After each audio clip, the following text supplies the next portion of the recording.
ఓం శ్రీమాత్రే నమః. ఇప్పుడు చదవబోతున్నది 3వ అధ్యాయం అండి. శ్రీ మహాలక్ష్మి వ్రత కథ మహత్యం అనేది ప్రతి ఒక్కరికి నేను షేర్ చేస్తున్నానని తెలుసు కదండి. ఆ వ్రత కథ అయితే మీతో ఇప్పుడు షేర్ చేయబోతున్నా అండి. ఇది 3వ అధ్యాయం అండి. ఇప్పుడు నేను ప్రారంభిస్తున్నది 3వ అధ్యాయము. ఫస్ట్ నుంచి స్కిప్ చేయకుండా లాస్ట్ దాకా అయితే వినండి. ఓ జగన్మాత, జగజ్జనని, జీవులందరిలోని అజ్ఞానం అనే చీకటిని పారద్రోలే దివ్యకాంతి శక్తివి నీవే. నీవు ఎంతో దివ్య తేజస్సుతో ప్రకాశిస్తూ మమ్మల్నందరినీ అనుగ్రహిస్తున్నావు. మా యందు దయ ఉంచి నీలోని శతకోటి సూర్య సమానమైన తేజస్సు నుండి ఒక కలను నా యందు ప్రసరించవలసిందిగా ప్రార్థిస్తున్నాను. తద్వారా సర్వ ఐశ్వర్యాలను ప్రసాదించి నన్ను అనుగ్రహింపుము తల్లి. సర్వోన్నతురాలైన శ్రీ మహాలక్ష్మి అత్యంత ప్రధానమైన 6 లక్షణాలతో భాషిస్తూ ఉంటుంది. సర్వలోకాలను, సర్వ ప్రదేశాలలోనూ, సర్వ వ్యవస్థల యందును ఇతరులు అందరి చేత ఆ తల్లి ఆశ్రయింపబడి ఉంటుంది. జగత్కళ్యాణ చక్రవర్తి అయిన శ్రీమన్నారాయణుల వారిని ఎల్లప్పుడూ ఆశ్రయించి ఉంటుంది.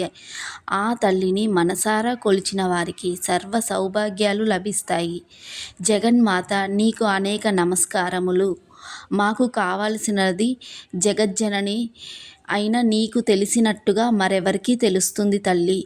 నీవు ఆ శ్రీమన్నారాయణుడు ఇద్దరూ మీ అనుగ్రహాన్ని మాపై ప్రసరింపవలసింది తల్లి. తెలిసి తెలియక మేము జన్మ జన్మలలో చేసిన పాపాలను క్షమింపవలసింది తల్లి కోరుతున్నాము.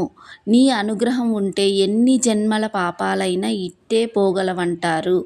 నిన్ను ఆశ్రయించిన వారందరికీ దేనికి లోటు ఉండదని చెబుతారు. సర్వధర్మ స్వరూపిణివైన నీకివే మా నమస్కారములు. మాకు ముందు ముందు ఏ కష్టాలు కలగకుండా ప్రస్తుతము పడుతున్న కష్టాలన్నీ తొలగిపోయి జీవితం సుఖంగా గడిచేలా అనుగ్రహించు తల్లి. నీ అనుగ్రహం ఉంటే మనసు కూడా నిర్మలంగా ఉంటుందని అంటారు.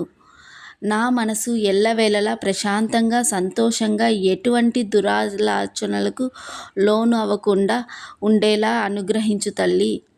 తిరుచానూరులో అర్చమూర్తిగా కొలువై, తిరుమలలో కొండపై ఆనంద నిలయంలో, శ్రీమన్నారాయణుని హృదయంలో వ్యూహలక్ష్మిగా ప్రకాశిస్తూ భక్తులను రక్షిస్తూ ఉన్న ఓ జగన్మాత, నీకివే మా నమస్కారములు. సర్వలోకములను రక్షిస్తూ ఓ జగజ్జనని, నీకివే మా నమస్కారములు. సర్వభీష్ట ప్రదాయినివిగా ఓ తల్లి, నీకివే మా నమస్కారములు. పూర్వకాలంలో ధర్మధ్వజుడు, మాధవి అనే దంపతులకు ఒక శుభముహూర్తమున తులసి అనే పుత్రిక జన్మించింది. ఆమె ఎంతో దివ్య తేజస్సుతో వెలిగిపోతూ పెరగసాగింది. తల్లిదండ్రులు ఆమెను ఎంతో గారాబంగా పెంచి పెద్ద చేశారు. ఆమె తన ఆటపాటలతో వారితో ఎంతో మురిపించేది. కొంతకాలానికి ఆమెకి యుక్త వయసు వచ్చింది.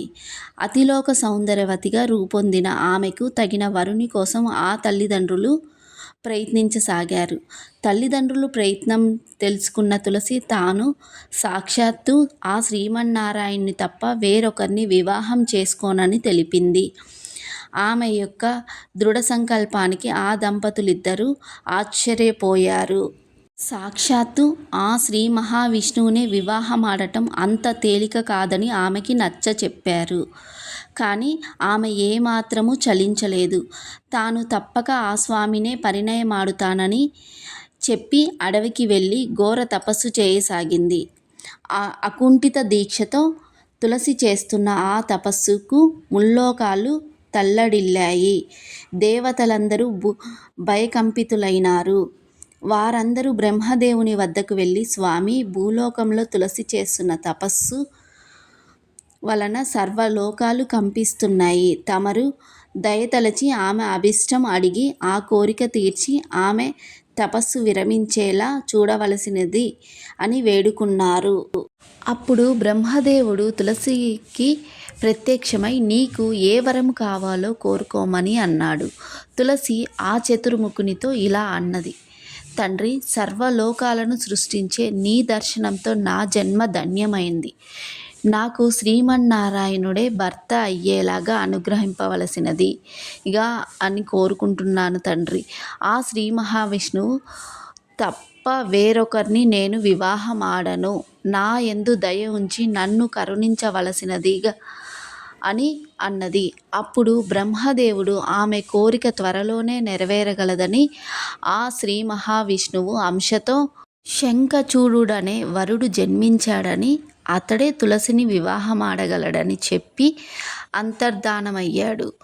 బ్రహ్మ వరమిచ్చినట్లుగానే కొన్ని రోజులలోనే తులసి శంఖచూడుల వివాహం జరిగింది.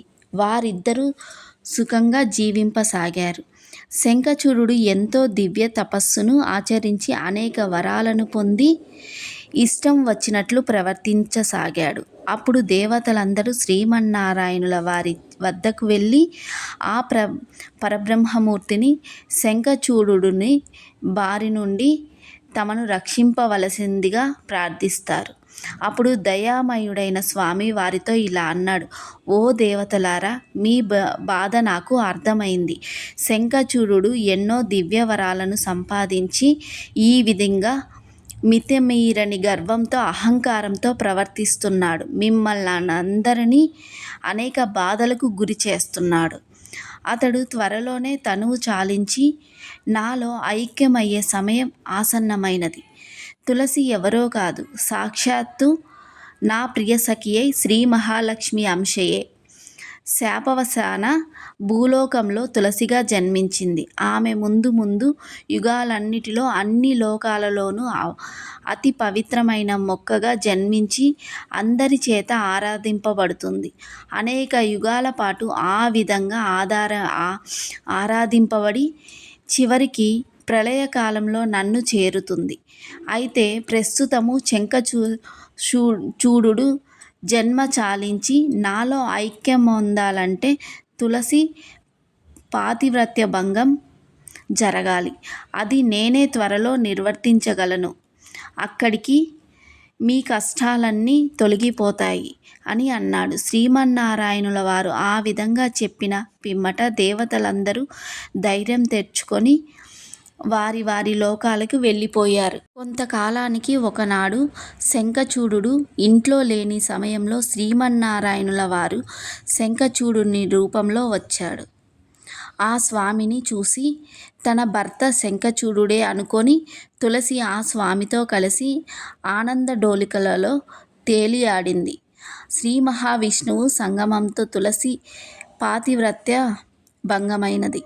జరిగిన విషయం గ్రహించిన తులసి శ్రీమన్నారాయణుల వారిని శిలగా మారమని శపించింది. ఆ శాపం విని శ్రీమన్నారాయణుల వారు చిరునవ్వుతో తులసితో ఇలా అన్నారు: ఓ తులసి, ఈ సృష్టి ఆదిలోని నా విరాట్ స్వరూపంలో నీవు శ్రీ మహాలక్ష్మివే. శాపవశాన నీవు ఈ విధంగా భూలోకంలో తులసిగా జన్మించావు. నన్ను ఎప్పుడు విడిచి ఉండనని, నన్ను తప్ప వేరెవరిని వివాహమాడనని ప్రతిజ్ఞ చేశావు. అందుకే నా అంశతో జన్మించిన శంఖచూడుడు నీకు భర్త అయినాడు. ఇక శంఖచూడుడు నాలో ఐక్యమయ్యే సమయం ఆసన్నమైనది. నీవు తులసిగా జన్మించినప్పటికీ నా ప్రియ సఖివే కనుక నా సంగమంతో నీ పాతివ్రత్య భంగం కలుగలేదు. నీ శాప ప్రభావాన నేను గండకీ నదిలో సాలగ్రామంగా శిలారూపం పొందుతాను. నీవు నన్ను దాచుకునే గండకీ నదివి కాగలవు. నన్ను సాలగ్రామ రూపంలో ఎవరైతే అర్చిస్తారో వారికి సర్వశుభములు కలుగగలవు. సాలగ్రామ ఆరాధన నాకు అత్యంత ప్రీతికరము కాగలదు అని అన్నాడు. అప్పుడు శ్రీమన్నారాయణుల వారు చెప్పినట్లుగానే శంఖచూడుడు ఆ స్వామిలో ఐక్యమైనాడు. తులసి మొక్కగా రూపాంతరం చెందింది. సాక్షాత్తు శ్రీ మహాలక్ష్మి అంశమైన తులసి మొక్క ఎంతో మహిమాన్వితమైనది.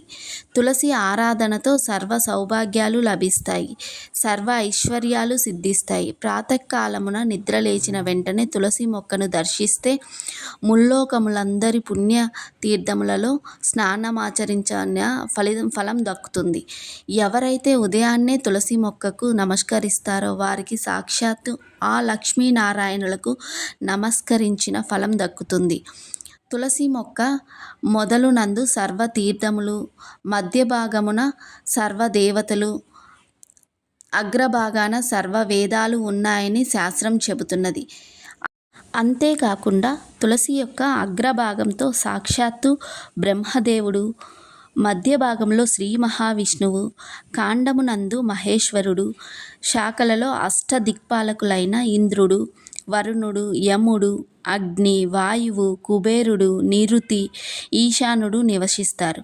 తులసి మహిమ అపారమైనది. తులసి మొక్క ఉన్న ఇంట్లో సర్వ సౌభాగ్యాలు ఉంటాయి, సర్వ ఐశ్వర్యాలు సమకూరుతాయి. తులసి దళాలతో ఎవరైతే రోజు శ్రీమన్నారాయణుల వారిని పూజిస్తారో వారికి సర్వ పాపములు తొలగిపోతాయి. తులసి దళాలని రోజు ఉదయం పూజ సమయంలో కోయవలెను.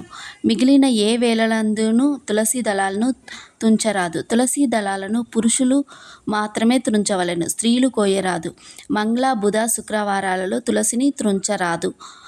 అమావాస్య, పౌర్ణమి తిథులయందును, గ్రహణ సమయమునందును, సంక్రమణ సమయములయందు తులసి పత్రములను కోయరాయదు. తులసిని స్త్రీలు తలలో ధరించరాదు. అతి పవిత్రమైన తులసి సాక్షాత్తు శ్రీ మహాలక్ష్మి అవతారం కనుక తులసి దళాలను శ్రీమన్నారాయణుల వారి పాదాల వద్దనే ఉంచాలి, కానీ తలపై పెట్టకూడదు. తులసికి ప్రతిరోజు నమస్కరించుట వలన సంతాన ప్రాప్తి, రోగ నివారణ, విముక్తి, సంఘంలో గౌరవము కలుగుతాయి. తులసి బృందావని, విశ్వపూజిత, విశ్వపావని, పుష్పసార, నందిని, తులసి, కృష్ణసేవిత అనే తులసి నామాష్టకాన్ని నిత్యం పఠించిన వారికి అశ్వమేధయాగ చేసిన పుణ్యం లభిస్తుంది. ఉదయం లేవగానే శ్రీమన్నారాయణుల వారిని, తులసిని ఎవరు స్మరిస్తారో వారికి సర్వ సంపదలు లభిస్తాయి, ఎన్నో జన్మల పాపాలు నశిస్తాయి, సర్వ సౌభాగ్యాలు కలుగుతాయి, ఎటువంటి ఆపద దరిచేరదు. రోజంతా అన్ని పనులలో విజయం చేకూరుతుంది. సమస్త సౌభాగ్యాలను ప్రసాదించే తులసిమాత నీకివే మా నమస్కారములు. ఓ విష్ణుప్రియ నీకివే మా ప్రణామములు. సమస్త ఐశ్వర్యాలను ప్రసాదించే తులసిమాత నీకివే మా నమస్కారములు. ఎటువంటి ఆపదలు కలగకుండా రక్షించే శ్రీ లక్ష్మీ స్వరూపిణి నీకివే మా నమస్కారములు. థ్యాంక్ యూ ఫర్ వాచింగ్ అండి ఎవ్రీవన్. Thank you.